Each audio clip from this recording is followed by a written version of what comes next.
S T ന്യൂസിലേക്ക് സ്വാഗതം. മലയാളം കണ്ട ഏറ്റവും മികച്ച സിനിമയായി മാറിയിരിക്കുകയാണ് ഭ്രമയുഗം. ഈ സിനിമ ഇറങ്ങിയപ്പോൾ മുതൽ നമ്മൾ കേൾക്കുന്ന കാര്യവും അതുതന്നെയാണ്. ഇന്ത്യൻ ഫിലിം ഇൻഡസ്ട്രിയിൽ മലയാള സിനിമയ്ക്ക് വ്യക്തമായിട്ടുള്ള പാദമുദ്ര പതിപ്പിക്കാൻ കഴിഞ്ഞു ഈ ഒരു സിനിമയിലൂടെ.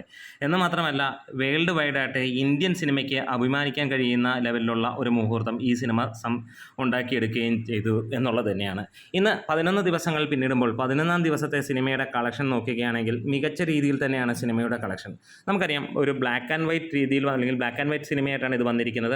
ഇതിൻ്റെ ജോണർ ഒരു വ്യത്യസ്തമായ ജോണർ തന്നെയാണ്. ഒരു ഹൊറർ അല്ല, ശരിക്കും പറഞ്ഞു കഴിഞ്ഞാൽ ഒരു ത്രില്ലർ എന്ന് തന്നെ, ഒരു ഹൊറർ ത്രില്ലർ എന്നുള്ള ലെവലിൽ തന്നെ വേണമെങ്കിൽ നമുക്ക് പറയാം. പക്ഷേ പേടിപ്പിക്കുന്ന കാര്യങ്ങളോ ഒന്നുമല്ല ഇതിനോടകം തന്നെ കണ്ടിരിക്കുന്ന ആളുകൾക്കറിയാം. പക്ഷേ ഇതിനകത്തിൽ ഏറ്റവും ഹൈലൈറ്റ് ആയിരിക്കുന്നത് ടോട്ടാലിറ്റിയിൽ ഈ സിനിമ അതിഗംഭീരം എന്നുള്ളത് തന്നെയാണ്. കാലങ്ങൾക്ക് ശേഷമാണ്, അല്ലെങ്കിൽ നമ്മുടെ ഓർമ്മയിൽ ഇതേപോലെ ഒരു സിനിമ കണ്ടിട്ടുണ്ടോ എന്ന് ചോദിച്ചാൽ വിരളമാണ് എന്നുള്ളതാണ്. അഭിനയത്തിൻ്റെ കാര്യത്തിൽ നമുക്ക് എടുത്തു പറയാം, ഇതിൽ അഭിനയിച്ചിരിക്കുന്നവരെല്ലാം തന്നെ മികച്ച രീതിയിൽ അഭിനയം കാഴ്ചവെച്ചിരിക്കുന്നു. അവരുടെയൊക്കെ തന്നെ ഇതുവരെയുള്ള സിനിമകളുടെ ഏറ്റവും മുകളിൽ നിൽക്കുന്നു എന്നുള്ളതാണ്.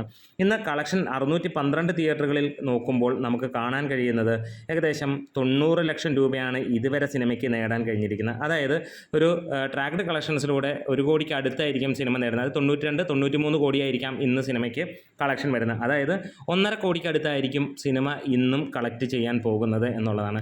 അതായത് ശനിയാഴ്ചത്തെക്കാലം ഏകദേശം ഒരു 10 ലക്ഷം രൂപ കൂടുതലാണ് ട്രാക്ഡ് കളക്ഷൻസിൽ സിനിമയ്ക്ക് ഉണ്ടാകുന്നത് എന്നുള്ളതാണ്. എന്തായാലും 41% സിനിമയുടെ ഇതുവരെയുള്ള ഓക്യുപ്പൻസി കാണിക്കുന്നത്. ഒരു പക്ഷേ ലേറ്റ് നൈറ്റ് ഷോസോ എക്സ്ട്രാ ഷോസോ കാണാനും ഉള്ള ചാൻസുകൾ ഉണ്ട് എന്നുള്ളത് തന്നെയാണ് ഇപ്പോൾ വിശ്വസിച്ചു പോകുന്നത്. ഇന്ന് എറണാകുളം, തൃശ്ശൂർ തുടങ്ങിയ മേഖലകളിലെല്ലാം നോക്കുമ്പോൾ ഒരുമാതിരിപ്പെട്ട വലിയ തിയേറ്ററുകളിലെല്ലാം തന്നെ എല്ലാ ഷോകളും ഹൗസ്ഫുൾ എന്നുള്ള രീതിയിൽ തന്നെയാണ് കാണാനും കഴിഞ്ഞിട്ടുള്ളത്. സിനിമ ഇതിനോടകം തന്നെ 50 കോടി ക്ലബ്ബിൽ കയറിയിരുന്നു. ഇന്നത്തെ ദിവസം കൊണ്ട് തന്നെ 52-53 കോടിക്ക് മുകളിലെത്തും. വേൾഡ് വൈഡായിട്ട് സിനിമയ്ക്ക് മികച്ച അഭിപ്രായം തന്നെയാണ്. വേൾഡ് വൈഡായിട്ടുള്ള ആളുകൾ മുഴുവൻ, അതായത് പ്രത്യേകിച്ച് സിനിമ ഫീൽഡിലുള്ള ആളുകൾ തന്നെ മമ്മൂട്ടിയെ വലിയ രീതിയിൽ പ്രശംസിക്കുന്ന കാര്യം നമുക്ക് കാണാൻ കഴിയുന്നു.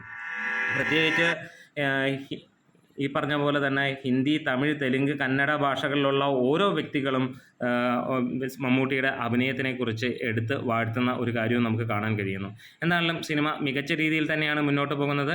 ഇന്നത്തെ കളക്ഷൻ ഇനിയും കൂടുമെന്ന് തന്നെയാണ് അറിയാനുള്ളത്. ഫൈനൽ ഒരു പക്ഷേ 93-94 ലക്ഷത്തിലായിരിക്കും ട്രാക്ഡ് കളക്ഷൻസ് വന്നു പോകാൻ പോകുന്നത്. നമ്മുടെ വീഡിയോസ് ഇഷ്ടമായെങ്കിലും സപ്പോർട്ട് ചെയ്യണം. Thank you bros.